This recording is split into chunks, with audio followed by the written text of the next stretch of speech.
बोलिए सद्गुरुदेव की, भक्त मंडली की, आज के आनंद की।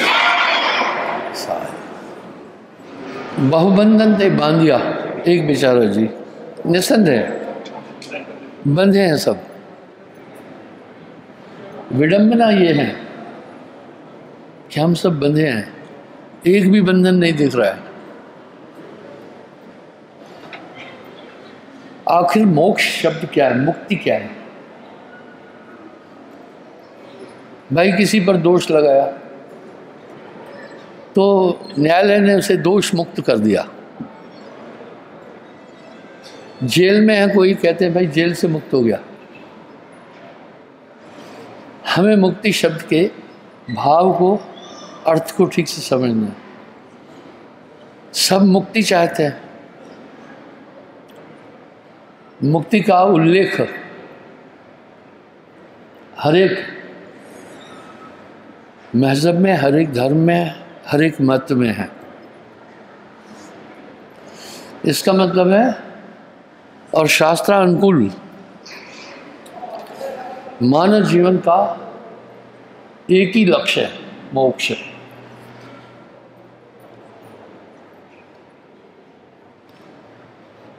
सुरदुर्लभ मानव तन पाया, श्रुति पुराण सदग्रंथ तन गाया। ये मानव तन, देवता भी इसके लिए तरसते हैं। आखिर क्या वजह है? हमारे जितने भी संत महापुरुष हैं और मत मतांतर हैं, वो एक बात से पूरे एक मत हैं कि मोक्ष चाहिए। यानी हम सब बंधे हैं, लेकिन विडंबना ये है एक भी बंधन नजर नहीं आ रहा, इसलिए आदमी फ्री है। क्योंकि इतनी होशियारी से इसे बांधा गया कि समझ नहीं पा रहा है कि मैं बंधा हूं। इसी को गोस्वामी जी भी कह रहे हैं, जड़ चेतन है ग्रंथ पड़ गई। जड़ शरीर, जड़ है, 5 तत्व हैं। देखो इसमें से अगर प्राण निकल जाते हैं तो ये मिट्टी का ढेला है। चेतन आत्मा, आत्मा की व्याख्या शास्त्रकारों ने बड़े अच्छे तरीके से की है। ग्रंथि, जड़ चेतन ग्रंथ पड़ गई, इनकी गठान पड़ गई। यद्यपि मिथ्या, ये गठान हालांकि झूठी है। आत्मा को कोई बांध ही नहीं सकता। आत्मा ऐसा कोई आर्टिकल नहीं है कि उसको लेकर भाई इसको बांध दिया, इसको बांध दिया, सब चीज बन जाती है। आत्मा ऐसा एलिमेंट नहीं है, ऐसा धातु नहीं है, ऐसा तत्व नहीं है कि बांधा जा सके। फिर कैसे बंधे हैं? इस विषय पर गोस्वामी जी ने अपना दृष्टिकोण बड़ा साफ रखा।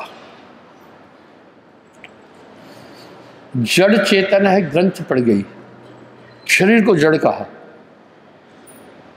ठीक है। 5 तत्व, इन 5 तत्वों को जड़ तत्व कहा गया है। आप अपनी आग जलाओ, वो भी आपको जला देगी। अपनी बिल्डिंग है, वहां से आप गिर पड़ो तो भी आप मर जाएंगे।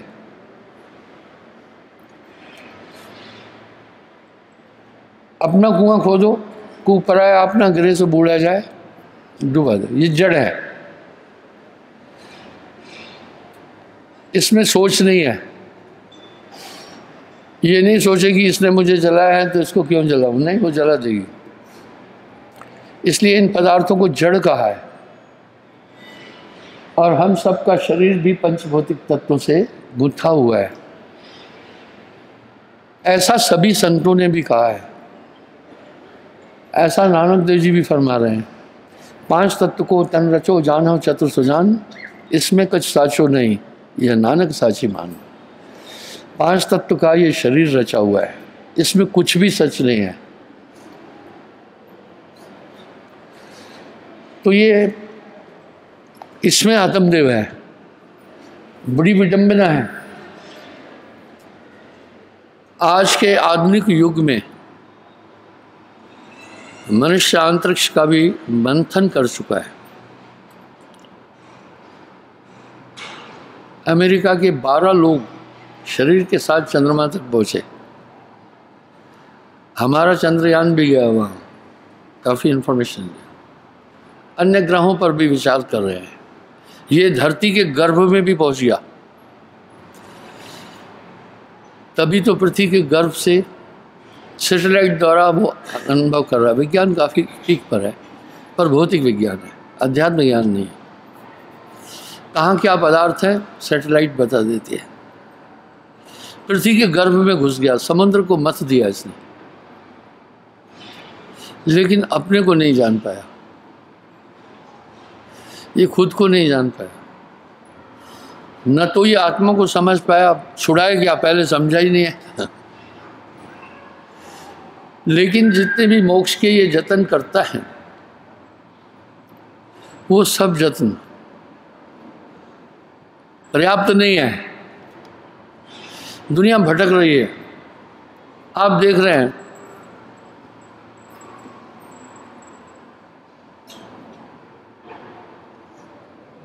लोग अपने कल्याण के लिए कहाँ कहाँ फेरी लगा रहे हैं। विडंबना ये है, यहाँ के लोग अपने कल्याण के लिए हरिद्वार की तरफ मुंह करते हैं अधिकतर।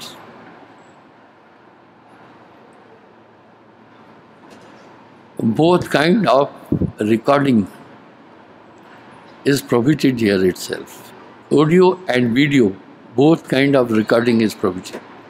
आश्रम में रिकॉर्डिंग नहीं है, प्लीज क्लोज डाउन यार। अच्छा, विडंबना है। और वहाँ के लोग इधर आ रहे हैं। यही फेरा पूरी दुनिया में चल रहा है, यही फेरा पूरी दुनिया में चल रहा है। यानी आदमी कहीं संतुष्ट नहीं है।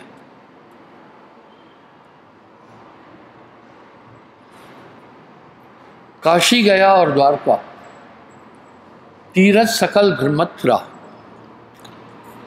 गांठी न खोली कपट की, तो तीरथ गए थे क्या हुआ। मैं कोई खंडन नहीं कर रहा किसी चीज़ की। पहली बात तो यह है, मैं किसी भी उपासना का खंडन नहीं करता। आज नास्तिकवाद पीक पर है। ऐसे में आदमी किसी भी कोण से, किसी भी तरह ईश्वर की उपासना कर रहा है, वो ज़रूर नास्तिक से अच्छा इंसान है। खंडन नहीं कर रहा। चाहता क्या है, आखिर वो क्यों भटक रहा है, क्यों भटकता फिर रहा है तू तलाशे यार में, रास्ता शाहरग में है दिल पर पुजाने के लिए। इंसान क्यों भटक रहा है परमात्मा की खोज में,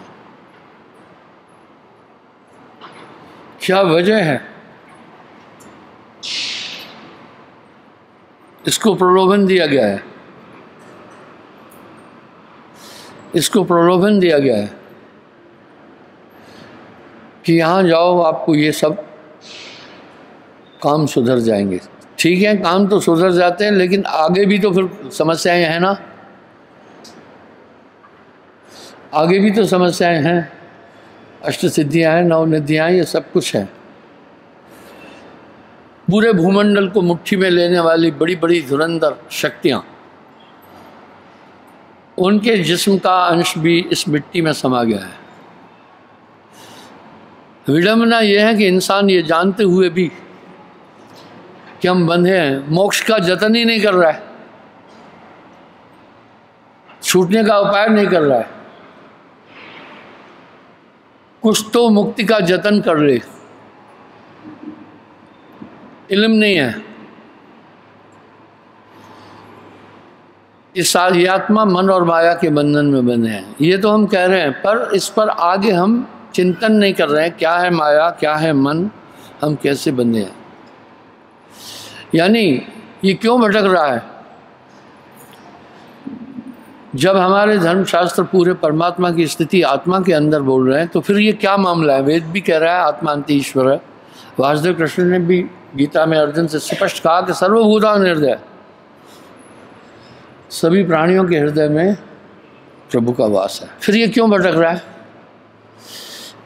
ऐसी ताकत है जो इसको भ्रमित किए हुए है, ये स्पष्ट बात है।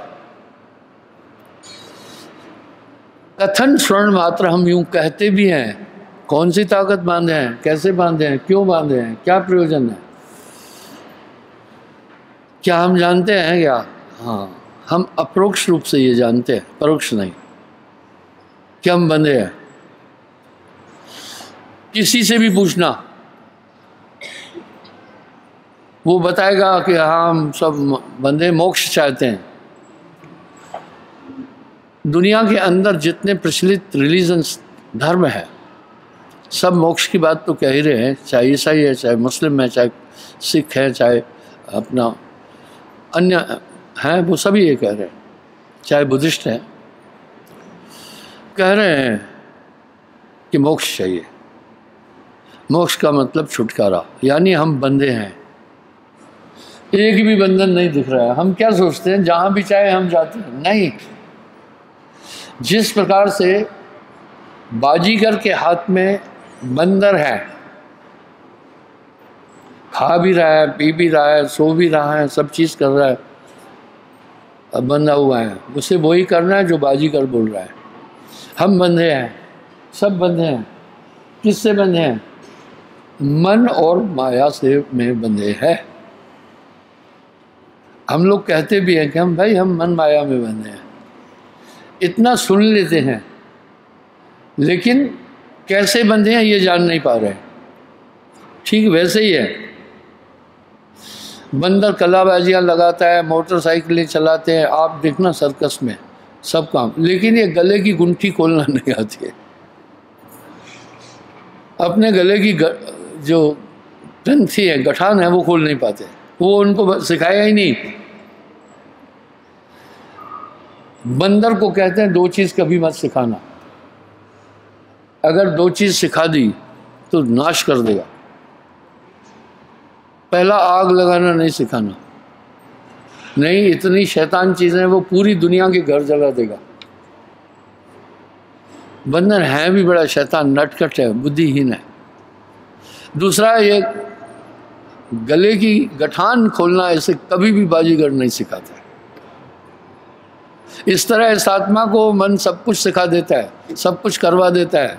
आसमान में कैसे जाना है, कैसे अपना अंतरिक्ष यान जाना है, कैसे पूरा सब कुछ सिखा देता है, पर ये गठान खोलना नहीं बताता है। इसको मन कभी भी मोक्ष का द्वार ही नहीं बताएगा। मुक्ति कैसे प्राप्त हो ये भी नहीं बताएगा। हमें देखना है ये जड़ और चेतन की गठान कैसी है, आदमी कैसे बना है। बिन रसरी सकल जग बन गया। पहली बात, हम सब बने मोह फांस में। अब फांस क्या है वो सुनो। सुअर को फंसाने के लिए एक फंदा, फंदे को कहते हैं फांस। अब वो सुअर कुछ खाने के लोभ में उस फंदे के पास खुद जाता है, फंदा उसे नहीं बांध सकता है, फंदे में खुद गर्दन डाल रहा है। आत्मा को कोई बांधने वाला नहीं है, ये खुद बंधी है, ये खुद बंधी है अज्ञान के कारण। इस पर साहब का एक शब्द बड़ा सटीक है, आपो आप ही बंध लो।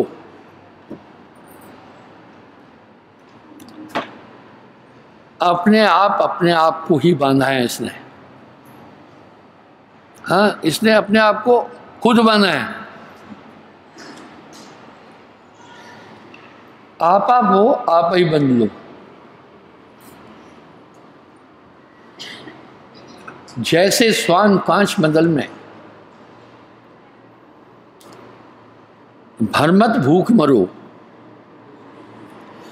कैसे अपने आप को ये मार बांध रहा है, खुद बांध रहा है।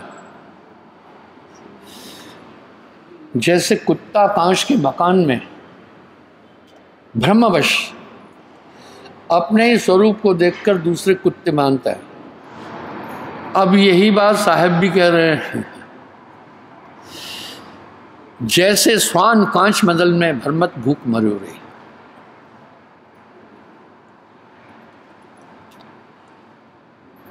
कहत कबीर सुनो भाई साधो, तो हैं जैसे नाहर कूप में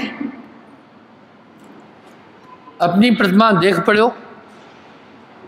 जैसे शेर अपनी परछाई को देखकर दूसरे शेर समझकर दहाड़ता है, आवाज़ प्रतिगुंजित होती है, ध्वनित होती है, परछाई प्रतिबिंबित होती है, कूद पड़ता है, कोई नहीं मारा, उसने अपनी ताकत से अपने को मारा। जैसे गज फटिक शिला पर, गज हाथी को कह रहे हैं, पहाड़ी रास्ते पर जब जाता है तो अपनी परछाई चट्टान पर पड़ती है। वो सोचता है मेरे पैदल एक काला हाथी और चल रहा है, वो सूंड से मारता है।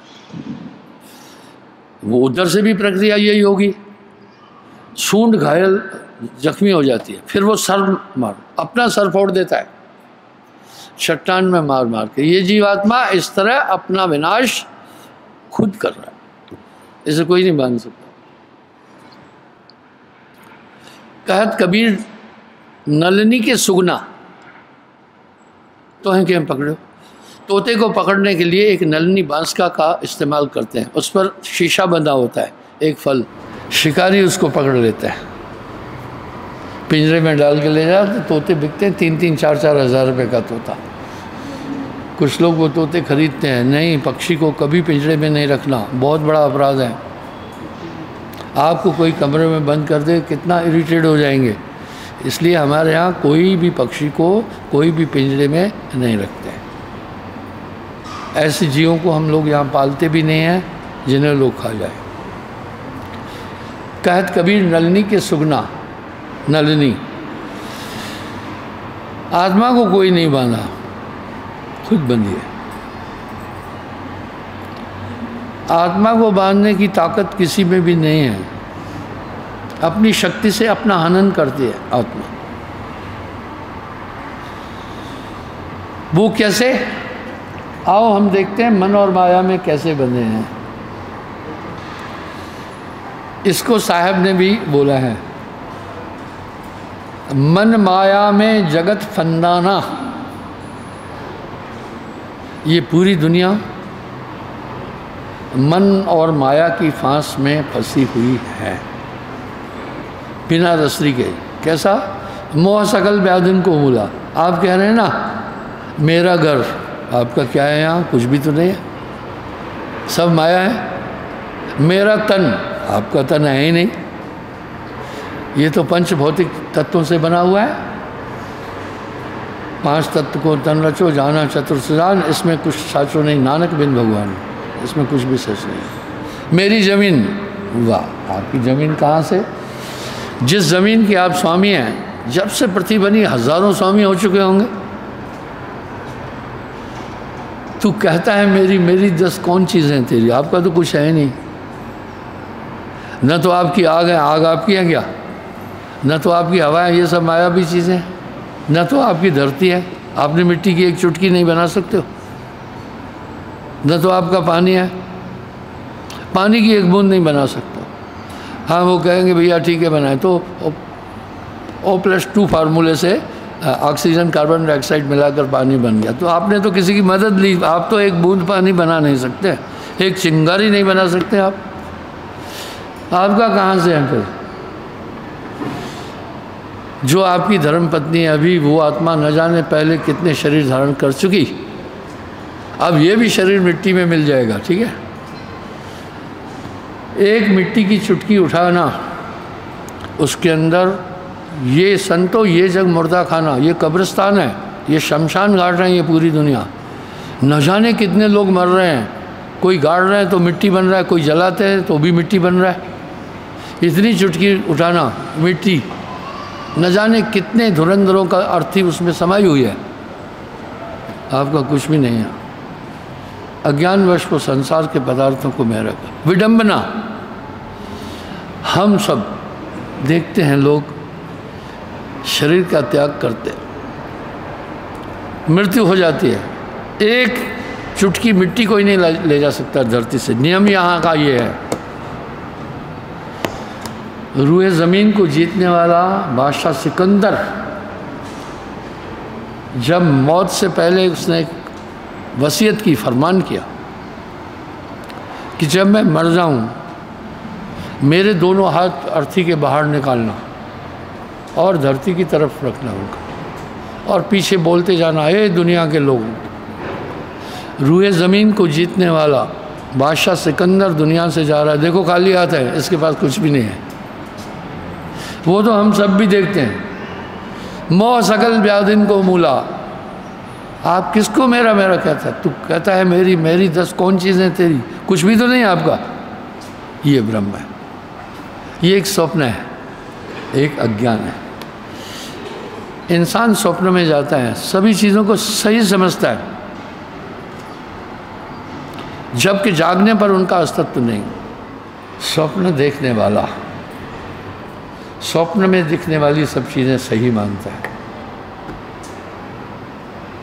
सभी सुख दुख, यहाँ तक कि मनुष्य स्वप्न में विकार करता है तो भी उसको आनंदमय मानता है।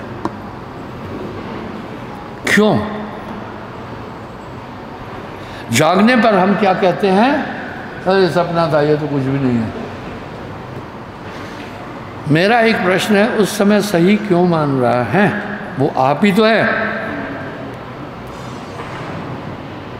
मेरे सवाल आसान लगते हैं लेकिन उनके अंदर धातु बड़ा गहरा होता है। भाई रोज़ इंसान स्वप्न देखता है, जब भी स्वप्न देखता है, और ये आपने कई बार अनुभव किया है, स्वप्न में देखने वाली चीज़ें यथार्थ नहीं है। कभी कभी स्वप्न में आप उड़ते हैं लेकिन प्रैक्टिकल उड़ नहीं सकते हैं।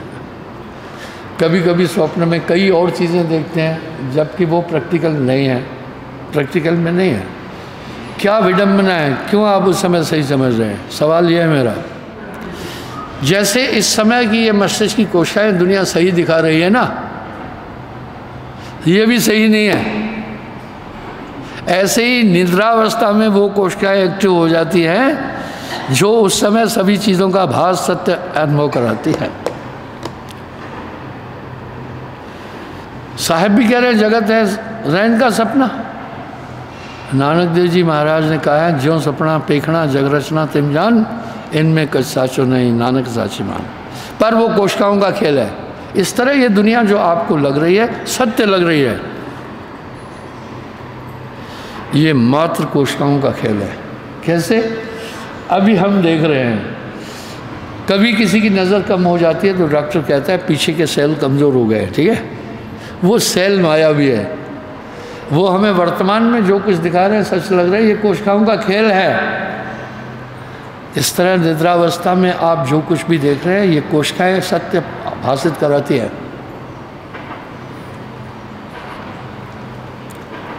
जागृत स्वप्न सुसुप्ति तुरिया उन 4 अवस्था जान, इनमें कच्चाचो नहीं नानक बिंब। ये जागृत अवस्था भी सपना है। इसलिए साहब भी वाणी में कह रहे जगत है रैन का सपना, और सब कह भी रहे हैं स्वप्न व संसार है, कुछ भी नहीं है। यही बात तो वशिष्ठ जी और राम जी के संवाद में आती है। जब राम जी ने कहा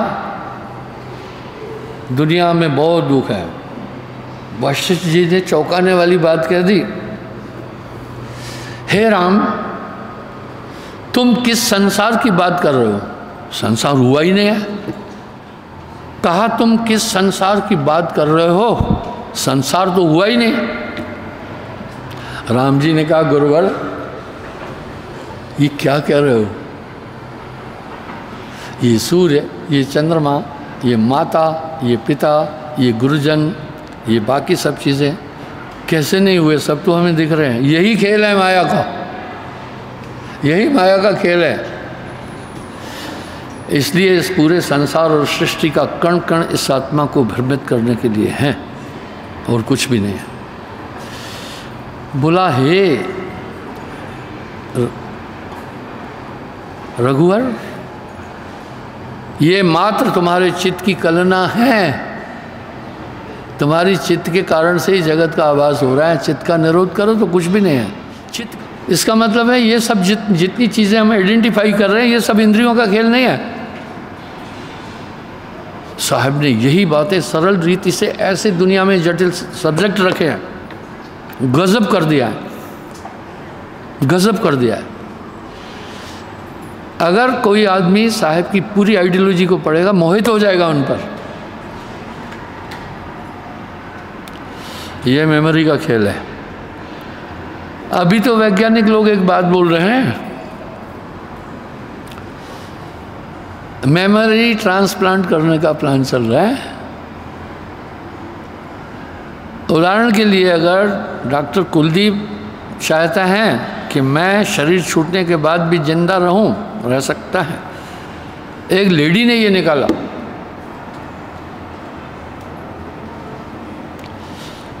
किसी का ऑपरेशन किया, उसके बाद वो घर वालों को नहीं पहचान रहा था,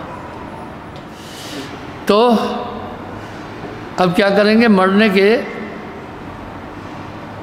8 से 15 मिनट तक, सेकंड तक, 8 से 15 सेकंड तक मेमोरी लाइव रहती है। मेमोरी लाइव रहती है। इसी तरह तो ट्रांसप्लांट कर रहे हैं, किडनी ट्रांसप्लांट कर रहे हैं बाकी, लेकिन बहुत बड़ा मुर्दा है उसको प्रिजर्व कर सकते हैं। इस तरह मेमोरी को देखो, आपकी मेमोरी को तो डॉक्टर लोग ऑफ भी कर देते हैं। जब ऑपरेशन करते हैं मेमोरी ऑफ कर दिया, पीड़ा का अनुभव नहीं हुआ। फिर जब कोई आदमी नहीं जागता है तो फिर क्या करते हैं, उसकी मेमोरी ऑन कर दें और दूसरा इंजेक्शन डालते हैं, दे देते हैं, करते हैं ना कि होश में आने का इंजेक्शन दे दिया। इसका मतलब है डॉक्टरों का हमारी मेमोरी पर अधिकार हो गया है। तो वो क्या कर रहे हैं, बोल रहे हैं अभी आदमी जैसे मर रहा है, पहले एग्रीमेंट हो। उदाहरण के लिए डॉक्टर साहब चाहता है कि मैं उसके बाद भी जिंदा रहूं, पर इसको फिर एक बॉडी चाहिए। अब बॉडी कैसी चाहिए, अरविंद को कहेंगे भाई तुम नहीं मरोगे, तुम रहोगे। सिर्फ मेमोरी आप में ट्रांसप्लांट करना है मेरी, तुम इतने लाख ले लो। धन के लिए इंसान कुछ भी करता है। किडनी स्कैंडल आपने सुना ना, बेचते हैं काफ़ी लोग, आँख भी बेच देते हैं। मोहम्मद अत्ता ने ट्रेड सेंटर को, वर्ल्ड ट्रेड सेंटर को हिट किया था तो $10 लाख लिया था उस समय, ठीक है, वो पायलट था, उसने हिट किया था। $10 लाख बच्चों को पहले दे दिया, आराम से रहे, मुझे क्या है। इस तरह कुलदीप कहता है अरविंद को, तुम्हारी बॉडी चाहिए, तुम यंग हो अभी, इसके बदले में इतना लो, तुम्हारी मेमोरी निकाल देंगे पूरी और कुलदीप की मेमोरी डाल देंगे। अब क्या होगा पता है, अरविंद भूल जाएगा अपने माँ बाप को। अब कहाँ घर जाएगा, सीधा जो कुलदीप का घर है। लाइफ कौन सी स्टार्ट हो जाएगी, कुलदीप की। वाह, अब ये मेमोरी ट्रांसप्लांट का प्लान चल रहा है, ठीक है। मैं कह रहा एक दिन ओरिजिनल मेमोरी पर जग जाएगी। तुमने इसकी एक मेमोरी तो निकाल ली, अंतःकरण की मेमोरी मौजूद है। थोड़े टाइम बाद फिर इसमें से कुलदीप को किक आउट कर देंगे, अरविंद फिर खड़ा हो जाएगा। मैंने उन डॉक्टरों को कहा ये गंदा खेल मत खेलना, ये फेल होगा, पर उनको अभी नहीं मालूम है। मुझे कैसे मालूम है, सुनो। आजकल हम ट्रांसप्लांट करते हैं कई पौधों को, आम को, फलाना वो करते हैं ना, ट्रांसप्लांट करते हैं और अपना कलम करते हैं। लखनऊ के एक बुजुर्ग मुस्लिम ने अमरूद आम निकाला, कटहल आम निकाला,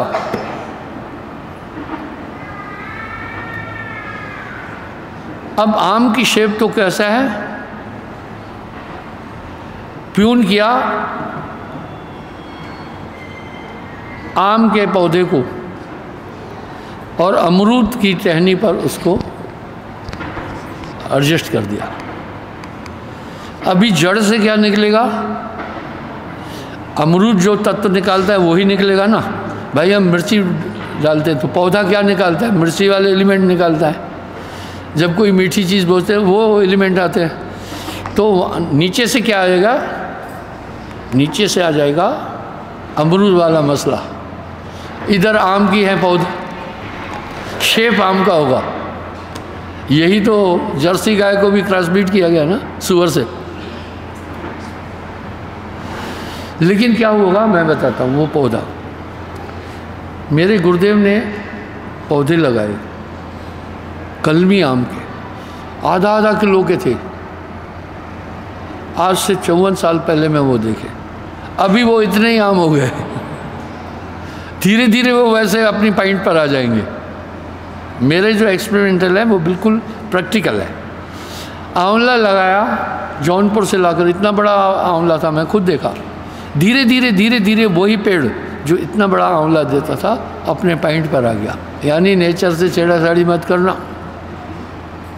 जो नेचुरल है उसको नहीं वो करना कुछ भी। इसका परिणाम ठीक नहीं होगा। न तो फिर कुलदीप रहेगा, न तो फिर अरविंद रहेगा, दोनों डिस्टर्ब हो जाएंगे। इसका मतलब यह है कि हमारी पूरी बॉडी केवल मेमोरी है। ये मेरी माँ है, ये मेरी पत्नी। और औरत कोई मर गई तो रोएगा नहीं वो रूपलाल का पुत्र। वो भारिया चली गई जनानी, मुझे वो भारिया पर बात याद आ गई। 2 देहाती आए, पहाड़ी थे मेरे पास। वो कहने लगा बीमार रहती है, इसको कुछ हजम नहीं होता है। मैंने उसको कहा ये आपकी धर्मपत्नी है? क्योंकि एक मूल निजी भाषा होती है। बोला नाना मेरी जनानी है। धर्मपत्नी। उसने सोचा कुछ और मामला है। मैं हंसता नहीं हूँ उस समय खुद। जो कॉमेडियन है उसको खुद नहीं हंसना है। मैं कहा चलो ये तो ऐसा है। उसकी पत्नी से पूछा ये तुम्हारे पति देव हैं? बोला ना ना कोई देव नहीं, मेरा मर्द है। मैं कहा राम जी ने जोड़ी बड़ी अच्छी बनाई है। आपके बच्चे कहाँ हैं? नहीं नहीं सांवले भैया आइए, बुला लो भैया को, जल्दी आ जाओ। आ गया। अब सुनना, नहीं इधर से आ जाओ बेटे, उधर से।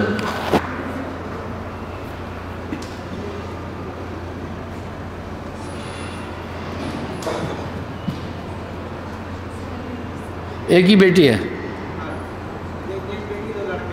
हाँ 2 लड़के हैं 1 बेटी। लड़के भी आए? कहाँ हैं लड़के? यहाँ मेरी मैथमेटिक थोड़ी फेल हुई। क्यों वो भी बताऊंगा। स्त्री गोरी है, पुरुष सांवला है। जो संतान होगी टॉप कलर होगी। क्या होगा? लेकिन कभी कभी कैसा हो जाता है, कभी कभी बच्चे माँ का रंग लेते हैं, कभी कभी बाप का लेते हैं, कभी कभी मिक्स होता है। काले में वाइट कलर लगाओ क्या हो जाएगा? मिला दो भाई, काले में वाइट कलर मिला दें।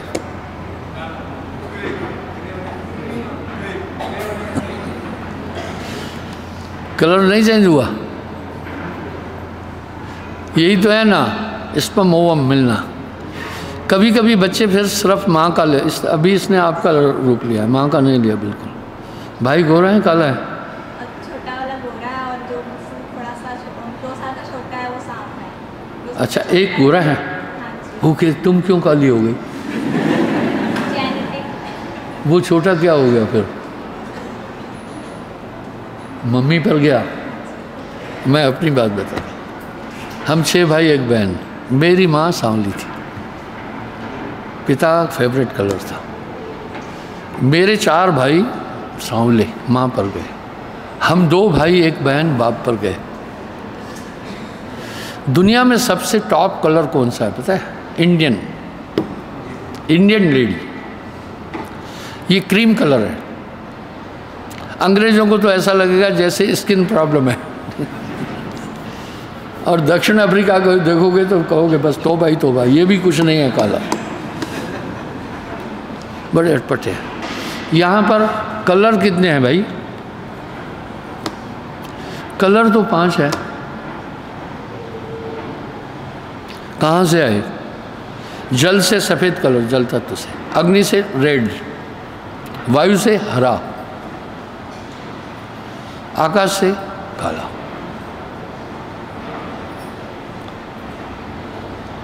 पृथ्वी से मट में, यानी कलर है पीला, ये पृथ्वी तत्व से, हरा वायु तत्व, लाल अग्नि तत्व,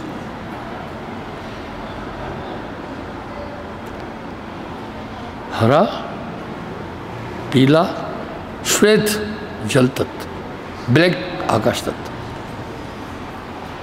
5 तत्व। भाई ऐसा है डॉक्टर साहब, जब ज़्यादा इंसान मेहनत करता है तो थोड़ा बहुत उसके टीचिंग पर असर नहीं आ जाता है? मेहनत करता है, टांगों पर असर नहीं आएगा, सब पर आएगा ना। तो मुझे काफ़ी परिश्रम करना पड़ता है, लेकिन तो भी मैं बैलेंस हूँ। सुनिए, 5 कलर है। कितने कलर हैं? 5। उसमें ब्लैक को बैड कलर माना गया, उसको कलर नहीं मानते, बाकी 4 रंग है। ये श्वेत कलर सत्य का प्रतीक है, इसलिए साहिब के मार्ग में सफ़ेद वस्त्र है। अभी एक सवाल उठा, 7 रंग कैसे बन गए? मिक्सिंग हो गया, कलर 4 ही है पर 7 रंग बन गए। कोई कह रहा है ग्रे, कोई कह रहा है नारंगी कलर, कोई कह रहा है, ये सब बनावटी हैं। Natural there are 5 colours only, out of 5 4 are real colours, black is out of colour. तो इस तरह से कभी कभी माँ का अस्तित्व अधिक होता है तो बच्चा माँ के गुण ले लेता है। ये सब शुक्राणुओं का खेल है।